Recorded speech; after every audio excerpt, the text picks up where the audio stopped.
শান্তি তথা আত্মিকতাৰ পৰিচয় সেয়েহে জীৱাই থাকিবলৈ শৰীৰ আৰু প্ৰাণ লাগে। 2000 বছৰৰ পূৰ্বে প্ৰভু যীশু খ্ৰীষ্ট এই পৃথিৱীত জন্ম লৈছিল। প্ৰধান উদ্দেশ্য আছিলে পৃথিৱীৰ শান্তি বাৰ্তা দিবৰ কাৰণে। পৃথিৱীত শান্তিৰ বাৰ্তা দি পৰস্পৰৰ মাজত শান্তি প্ৰতিষ্ঠা কৰিবৰ কাৰণে আৰু অন্যায় প্ৰতিকাৰ কৰি আমি যে শান্তিৰে বসবাস কৰিব পাৰোঁ এই বাৰ্তাৰে তেওঁ পৃথিৱীত আহিছিলে। ইয়াকে আজি আমি ওদালগুৰিবাসী বা গোটেই ওদালগুৰি জিলাৰ গোটেই বাসীক আমি এই বাৰ্তা প্ৰেৰণ কৰিব বিচাৰিছোঁ যে ইয়াৰ যোগেদি যেন আমাৰ মাজত শান্তি প্ৰতিষ্ঠা হয়, ইয়াৰ মাজেদি আমাৰ ভাতৃত্ববোধ যেন আমি একেলগে থাকিব পাৰোঁ, প্ৰেমভাৱে থাকিব পাৰোঁ, ইয়াকে আমি বাৰ্তা প্ৰেৰণ কৰিছোঁ।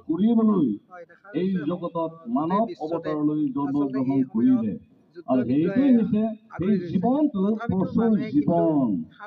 মই যিটো পঢ়াৰ মই কৈছো জহন্ত 10 লিখা আমি আছে। দেখিছো পৃথিৱীত আজি যিমানবিলাক ৰাষ্ট্ৰবিলাক আছে, দেশবিলাক আছে, এখন দেশৰ মাজত আন দেশৰ লগত যুদ্ধ মানে এনেকুৱা হৈ আছে। এটা জাতিৰ মাজত আনটো জাতিৰ লগত এটা যুদ্ধ বিগ্ৰহ হৈ আছে। কিন্তু এই সকলো হৈছে অন্যায় আৰু হিংসাৰ প্ৰতীক। ভাতৃত্ব প্ৰেম নাই।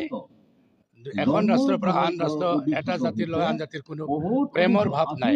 গতিকে এই সকলো সংহাৰ কৰিব কাৰণে, নোহোৱা কৰিব কাৰণে প্ৰভু যীশু খ্ৰীষ্টই জন্ম লৈছিলে। আমি এইটো মেছেজ দিব বিচাৰিছো, বাৰ্তা দিব বিচাৰিছো।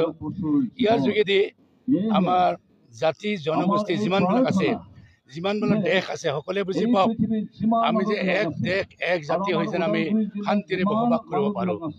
ইয়াকে আমি ইয়াৰ যোগেদি আমি বাৰ্তা প্ৰেৰণ কৰিব বিচাৰিছো। আৰু এই বাৰ্তাকে প্ৰভু যীশু খ্ৰীষ্টই 2000 বছৰৰ আগতে বেথলেহেমৰ দাবীদৰ নগৰত মৰিয়ম আৰু যোছেফৰ ঘৰত তেওঁ জন্মগ্ৰহণ কৰিছিলে। এই আমাৰ মহান ত্ৰাণকৰ্তা যীশু খ্ৰীষ্ট।